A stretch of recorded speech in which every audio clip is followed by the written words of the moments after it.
Ça a commencé par un rêve d'aider l'humain, autant dans le sauvetage que dans les gens à mobilité réduite. Donc, on a eu l'idée de dire on va prendre une chenille de motoneige et puis on va enlever les skis, tout ce qu'il y a autour, puis on va vraiment garder la traction de la motoneige, mettre un traîneau à l'arrière pour pouvoir accéder à des endroits qui sont vraiment difficiles d'accès. Cette machine-là, elle répond à un besoin et elle facilite l'effort humain dans à peu près toutes les conditions. Mais il faut comprendre que notre MTT, on peut le transformer. Il se configure en différents produits qui répondent à des besoins aussi différents. Nous, on a décidé de faire ce qu'on appelle un financement participatif, qu'on donne des actions. Fait que la personne peut investir de 300 jusqu'à 10 000 mais va devenir actionnaire de notre entreprise. Elle n'aura pas juste une calotte ou un remerciement.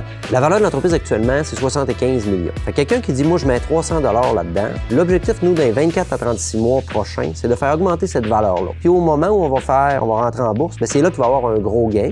Puis il va avoir le choix à ce moment-là de dire « je garde mes actions pour les 2, 3, 5, 10 prochaines années » ou je décide de les vendre, puis je fais un plus-value. Ça, ce sera la décision de l'investisseur.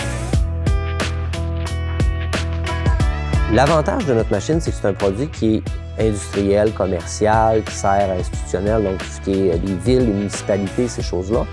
Plus on fabrique de machines, plus on peut réduire notre coût et plus on peut offrir un prix intéressant à nos clients. Le risque est plus grand aussi pour un investisseur, mais le potentiel de retour va être beaucoup plus grand. C'est extrêmement intéressant parce qu'on peut participer au succès de cette entreprise-là quand on y croit, bien sûr.